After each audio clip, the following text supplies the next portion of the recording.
Selamat datang kembali di sesi pendalaman kita. Hari ini nih kita mau gali lebih dalam pemikiran dari Alan Weiss. Udah pada kenal lah ya, figur legendaris di dunia konsultasi. Kita bakal fokus ke bukunya Million Dollar Consulting, khususnya bab 4. Judulnya aja udah lumayan nendang nih. Mendobrak pola pikir, mengapa tidak ada yang peduli dengan etika atau masa kecil Anda yang sulit. Gimana tuh? Sumber kita ya kutipan-kutipan penting dari bab itu. Misinya apa nih? Bukan cuma ringkasan aja, tapi bener-bener ngebongkar strateginya buat konsultan, penasehat, pokoknya siapapun yang jualan keahlian.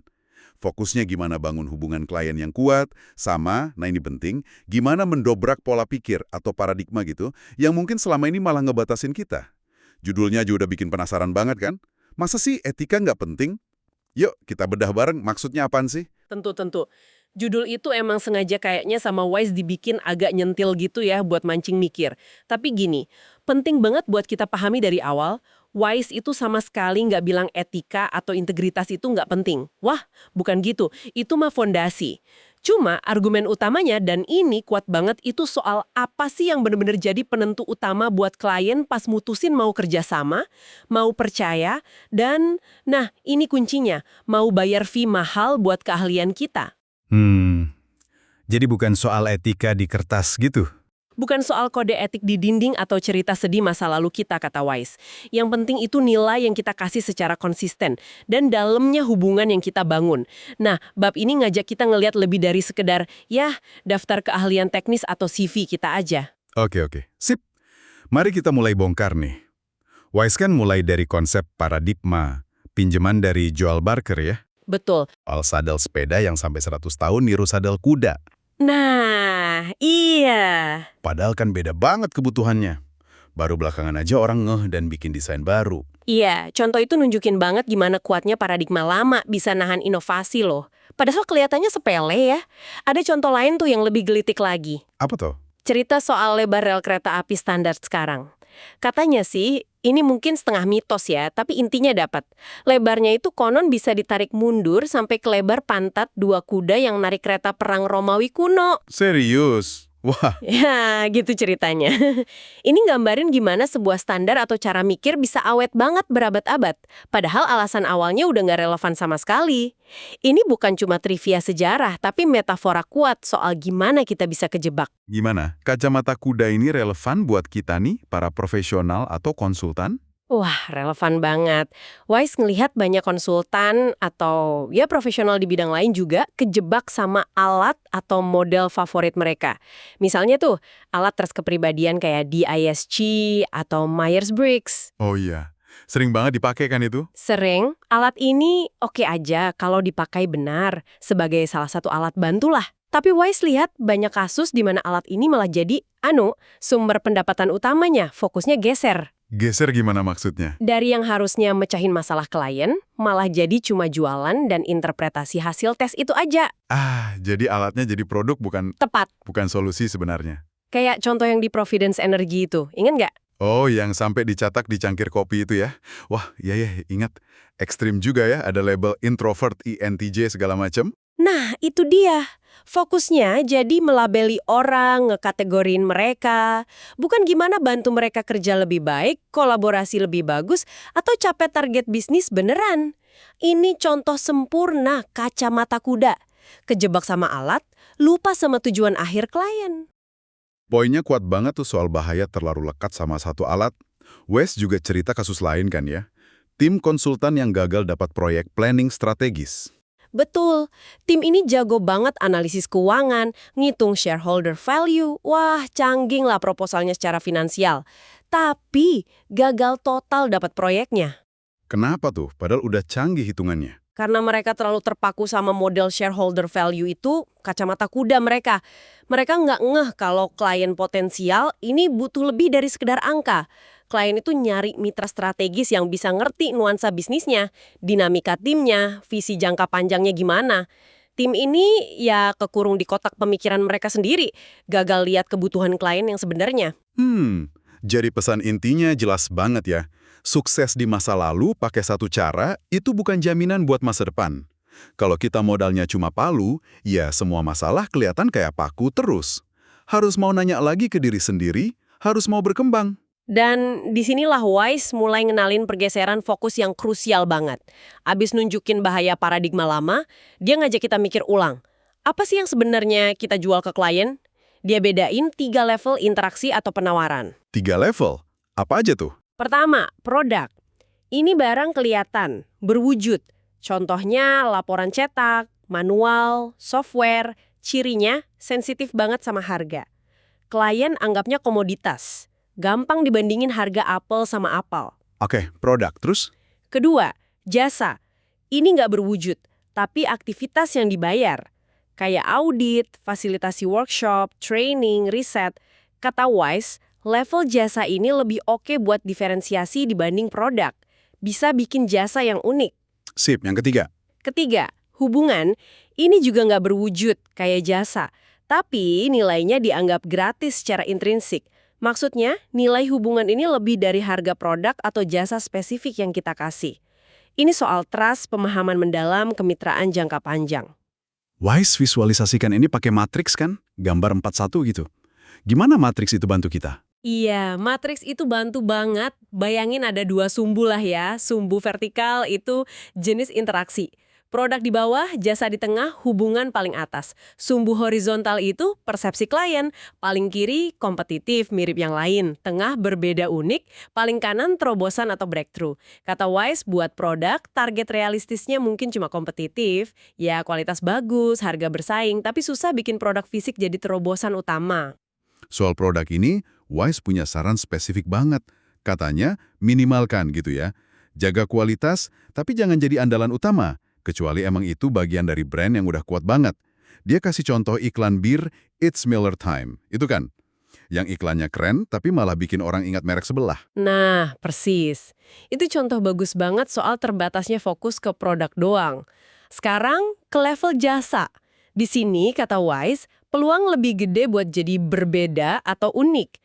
Bisa bikin jasa spesifik, metodologi khusus, fokus ke niche. Ini udah lebih bagus daripada cuma saingan harga. Tapi Wise bilang, bahkan jasa unik pun seringnya masih susah nyampe level terobosan. Level di mana klien lihat kita sebagai mitra yang nggak tergantikan. Nah, disitulah level ketiga masuk, hubungan. Kenapa hubungan ini yang dianggap punya potensi terobosan? Karena hubungan yang kuat dan dalam itu bikin tingkat kepercayaan dan loyalitas yang jauh ngelampauin transaksi produk atau jasa sesaat. Wise kasih contoh pribadi yang kuat banget soal ini. Cerita soal milih dealer mobil Mercedes. Oh ya, yang dealernya ada yang dekat banget, tapi dia milih yang jauh. Betul, ada dealer cuma 5 menit dari rumahnya. Praktis banget kan? Tapi dia milih yang lain, yang jauhnya 45 menit perjalanan. Kenapa coba? Nah, itu dia. Kenapa ya? Kan nggak praktis. Alasannya, kata Wise, cuma satu. Hubungan personal yang luar biasa yang dibangun sama pemilik dealer yang jauh itu. Pemiliknya kenal Wise, ngerti kebutuhannya, selalu kasih layanan ekstra, bikin Wise ngerasa benar-benar dihargai sebagai individu, bukan nomor pelanggan doang. Hubungan ini begitu kuat sampai ngalahin faktor jarak. Wow, itu benar-benar nunjukin kekuatan hubungan personal. Tapi ada lanjutannya kan ceritanya? Ada, dan lanjutannya ini penting juga. Beberapa waktu kemudian, pemilik dealer yang hebat bangun hubungan itu semi pensiun. Udah nggak terlibat intens lagi sehari-hari. Terus apa yang terjadi? Gimana? Level hubungan personal yang dirasain Wise memudar. Dan begitu hubungan itu hilang, Wise langsung pindahin semua urusan servis dan beli mobilnya ke dealer yang dekat rumah, yang cuma 5 menit itu. Wah, Ini nunjukin loyalitasnya itu bukan ke merek Mercedes atau ke dealernya sebagai institusi, tapi ke hubungan yang dibangun sama orang kunci di sana. Begitu hubungannya lemah, loyalitasnya ikut goyah. Pelajaran berharga banget, jadi hubungan itu bisa rapuh ya kalau nggak dijaga dan seringkali nempel ke orangnya. Gimana Wise rangkum strategi idealnya soal 3 level ini? Dia pakai matriks lagi, matriks ideal, gambar 4-2. Kombinasi yang dia saranin, bangun hubungan di level terobosan, ini prioritas utama, tawarin jasa yang unik, ini cara kita beda, dan sediain produk yang cukup kompetitif. Ini dasar aja, bukan fokus utama. Intinya, investasiin energi terbesar kita buat bangun dan ngerawat hubungan klien yang luar biasa. Hubungan inilah yang bakal bangun loyalitas jangka panjang, bikin klien tetap sama kita meski ada tawaran lebih murah atau ada masalah kecil, dan ujung-ujungnya bikin kita bisa nentuin harga berdasarkan nilai, bukan cuma biaya. Ini ngebawa kita ke inti nih. Gimana caranya bangun hubungan yang terobosan atau breakthrough ini? Cirinya apa sih? Ciri utamanya, kata Wise, itu pas kita nyampe di titik di mana klien percaya sepenuhnya sama penilaian dan rekomendasi kita. Ada pergeseran fundamental di dinamika hubungan. Dari yang awalnya klien mungkin agak curiga atau ngetes kita, buktiin dulu dong lo bisa, jadi sikap kemitraan beneran. Yuk kerja bareng biar kita sama-sama sukses. Jadi fokusnya kolaborasi ya, bukan lagi transaksi. Betul, fokusnya udah kolaborasi buat hasil barang. Kepercayaan jadi mata uang utamanya. Kedengarannya ideal banget, tapi pasti nggak gampang dicapainya. Wise kasih teknik-teknik spesifik kan buat bangun hubungan kayak gini? Iya, dia ngasih 10 teknik spesifik di bukunya. Nggak mungkin kita bahas semua di sini sih, tapi kita sorot beberapa yang paling menarik yang mungkin bisa langsung kita pikirin atau terapin. Yang pertama, memfasilitasi publisitas positif untuk klien. Fasilitasi publisitas, maksudnya gimana tuh? Jadi humas dadakan buat klien gitu? Maksudnya, kita proaktif nyari dan ngerekomendasiin kesempatan buat klien kita dapat exposure positif, meskipun kesempatan itu nggak ada hubungan langsung sama proyek yang lagi kita kerjain buat mereka. Contohnya? Misalnya, kita tahu ada media lagi cari narasumber ahli di bidang klien kita, ya kita kasih nama klien. Atau ada panel diskusi di konferensi yang pas, kita rekomendasiin klien jadi panelis. Tindakan kayak gini nunjukin kita beneran peduli sama sukses dan reputasi klien secara keseluruhan, nggak cuma soal kontrak saat ini. Ini bangun persepsi kalau kita itu mitra strategis mereka. Oke. Paham. Jadi nunjukin investasi tulus di luar proyek ya. Teknik lain yang menarik. Teknik kedua yang patut disorot, memberikan bantuan pro bono di dalam proyek yang sedang berjalan. Nah ini mungkin agak kontroversial nih buat sebagian orang yang saklek banget sama scope of work. Tapi maksud Wise, sekali-sekalilah lakuin sesuatu di luar SOW formal tanpa minta bayaran tambahan. Kalau itu benar-benar bantu klien secara personal atau bantu timnya ngatasin hambatan nggak terduga. Contoh konkretnya gimana? Wise cerita pengalamannya sendiri. Dia pernah setuju fasilitasi satu sesi fokus grup tambahan buat manajer lapangan klien, padahal nggak ada di kontrak. Dia cuma minta ganti ongkos transport akomodasi. Atau dia mau luangin waktu di luar jam kerja buat ketemu dan dengerin masukan staf bawah yang rasa kurang didengerin manajemen. Tindakan-tindakan ekstra gini yang nunjukin fleksibilitas dan kepedulian tulus itu bakal bangun goodwill niat baik yang nilainya gede banget jangka panjang. Klien bakal ingat. Benar-benar going the extra mile ya. Terus teknik ketiga yang kedengerannya agak nantang, memberikan tough love atau kasih sayang yang tegas. Ini berisiko ngerusak hubungan nggak sih? Emang ada resiko, tapi Wise bilang keberanian kasih tough love ini justru salah satu ciri hubungan paling kuat. Ini soalnya punya keberanian etis dan profesional buat kasih masukan jujur. Meskipun itu kritis atau konfrontatif, pas kita yakin itu demi kebaikan jangka panjang klien.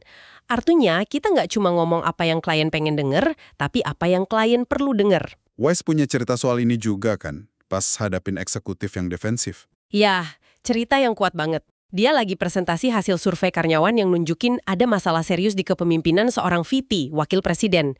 VP ini jadi defensif banget, nyangkal temuan survei, nyalahin metodologi. Waduh, terus gimana? Nah, di titik ini banyak konsultan mungkin bakal mundur, lunakin pesannya.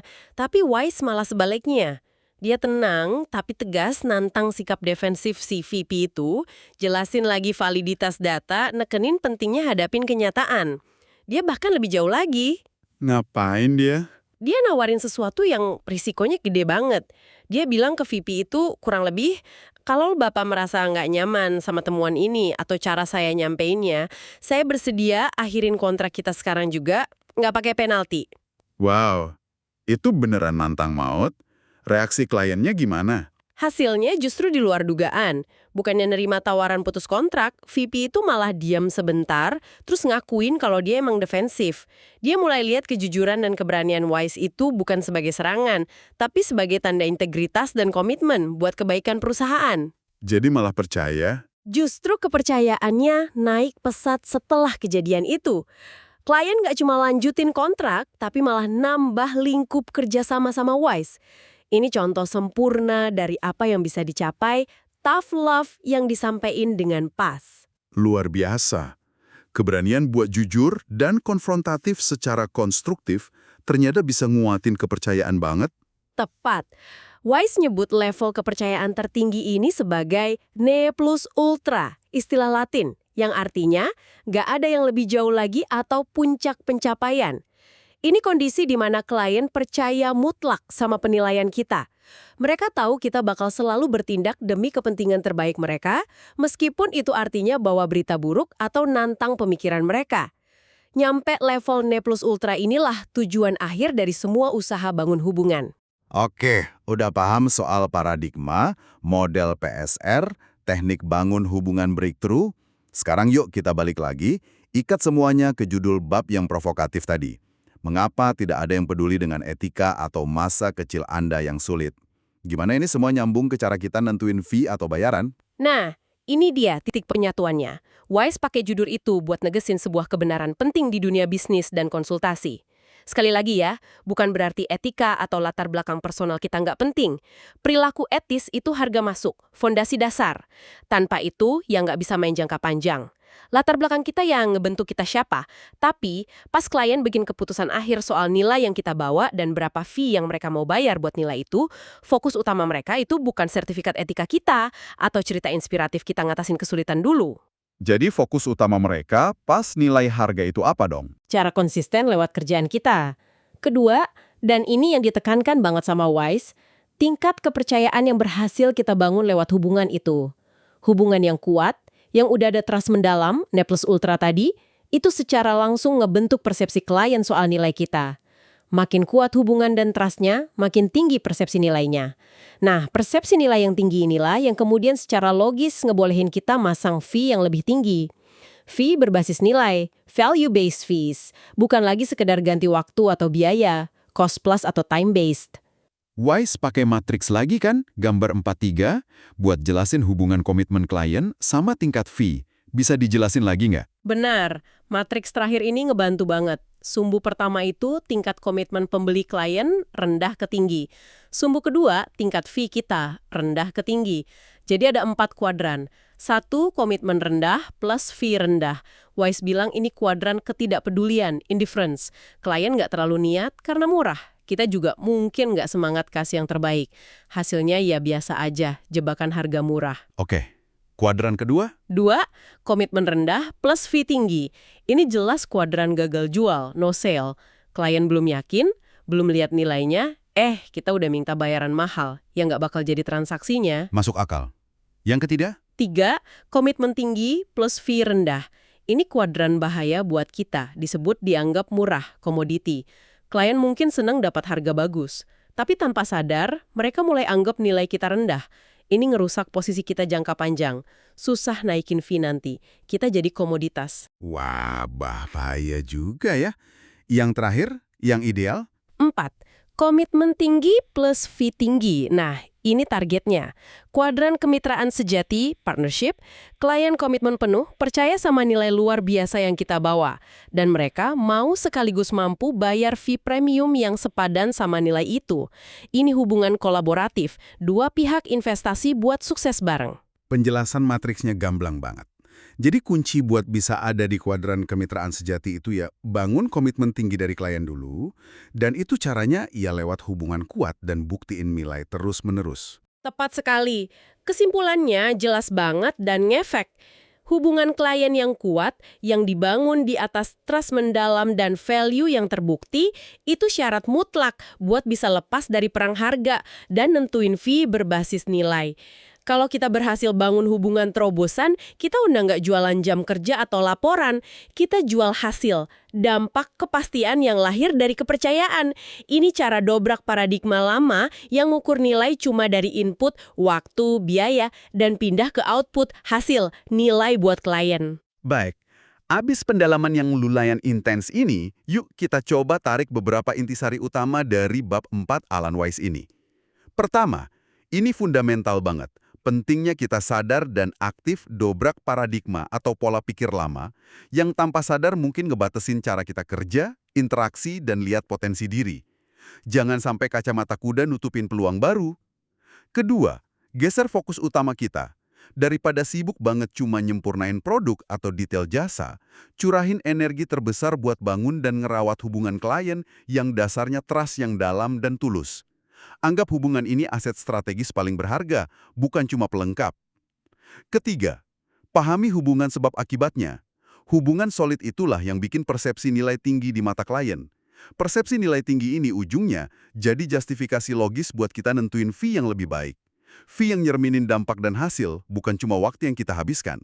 Ini pergeseran mentalitas dari gue harus buktiin diri terus, jadi yuk kita mitra, kerja bareng buat sukses. Nah, sebagai pemikiran penutup nih, buat dibawa pulang dan direnungkan lagi, kita balik bentar ke inti provokasi WISE. Kalau benar klien itu pas nilai value kita yang sebenarnya nggak terlalu terpaku sama kode etik formal atau cerita masa lalu kita aja, tapi lebih ke trust yang tumbuh dari konsistensi tindakan, nilai terbukti, dan kualitas hubungan yang kita bangun.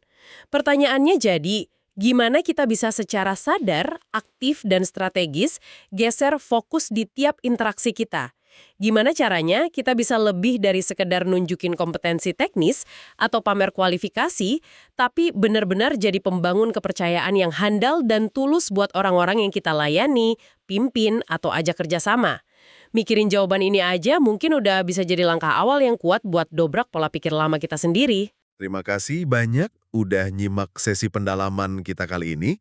Semoga pembahasan dari bab 4 buku Alan Weiss, Million Dollar Consulting, ini kasih wawasan baru, mancing refleksi, dan mungkin kasih ide konkret buat Anda bangun hubungan profesional yang lebih kuat, lebih bernilai, dan ya ujung-ujungnya lebih memuaskan.